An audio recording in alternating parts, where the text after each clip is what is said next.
ഇതൊക്കെ നിങ്ങൾ മങ്കട പള്ളിപ്പുറം സ്കൂളിലാട്ടാ. എന്താണ് ഒരു സ്റ്റോപ്പ് ഒരു വാഹനമൊക്കെ ഉണ്ടല്ലോ, ഇതെന്താ സംഭവം? ഇത് ഞങ്ങള് സ്കൂളിലേക്ക് ഉണ്ടാക്കി കൊടുത്ത വണ്ടിയാ.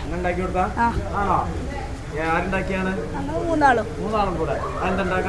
ഉണ്ടാക്കാൻ കാരണം കന്നിപ്പരിയിൽ നിന്ന് ഭക്ഷണങ്ങൾ ഓരോ ക്ലാസ്സിലേക്ക് എത്തിക്കാൻ വേണ്ടി ഞങ്ങള് ടീച്ചർമാരൊക്കെ ഭക്ഷണം ബക്കറ്റുകളിലാക്കി കൊണ്ടുവരാം. അപ്പൊ അങ്ങനെ ഞങ്ങൾ ഉണ്ടാക്കി കൊടുത്തു. എനിക്ക് അറിയേണ്ടത് പിന്നെ ഇതൊക്കെ എങ്ങനെ ഈ സാധനം ബ്രേക്ക് കറക്റ്റായി ഇത് ഓടുന്ന് ഒപ്പിച്ചു, അതിന്റെ കാര്യങ്ങളൊക്കെ ഒന്ന് പറഞ്ഞേ. അത് ആക്രിക്കടയിൽ നിന്നാണ് ഹാൻഡിൽ.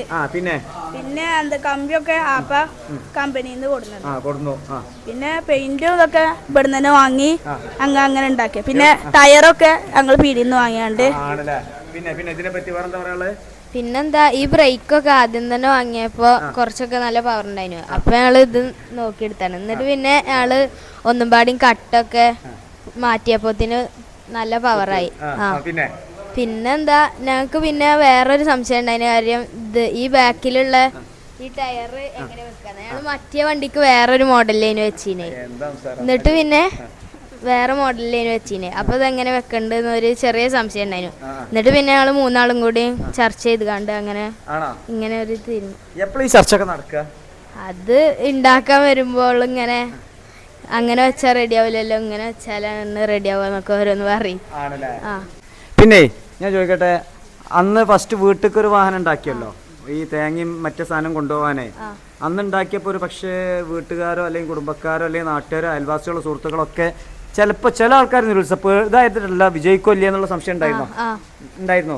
അന്ന് എന്താ പറഞ്ഞിരുന്നത്? അന്ന് പിന്നെ വെൽഡ് ചെയ്യുമ്പോ അങ്ങനെ പൊള്ളും, പിന്നെ വെൽഡ് ചെയ്യുമ്പോ പൊള്ളും, പിന്നെ അങ്ങനെ റെഡി ആവൂല എന്നൊക്കെ പറഞ്ഞു.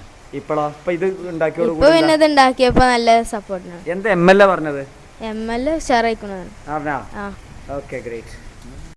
ഇവർ 3 പേരും പിന്നെ സുഹൃത്തുക്കൾ മാത്രമല്ല അയൽവാസികളാണ്.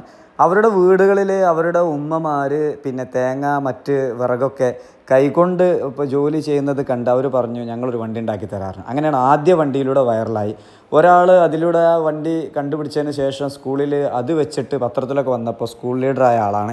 ഇപ്പോൾ ദാ ഇങ്ങനെ എന്താല്ലേ പ്രതിഭ എന്ന് പറഞ്ഞാൽ മൊബൈൽ ഫോൺ യാതൊരു സമയത്തും തൊടാറില്ല. ഇതിൻ്റെ ആവശ്യത്തിന് മാത്രം മൊബൈൽ ഉപയോഗിക്കുന്ന കുട്ടികളാട്ടോ. നാളെയുടെ വാഗ്ദാനങ്ങളാണ് ഇതിൽ. ഇത് ഉണ്ടാക്കിയപ്പോഴേ ഏറ്റവും നിങ്ങൾ നേരിട്ട് ഏറ്റവും വലിയ പ്രയാസം എന്ത് ചെയ്യുന്നു ഇതിൽ?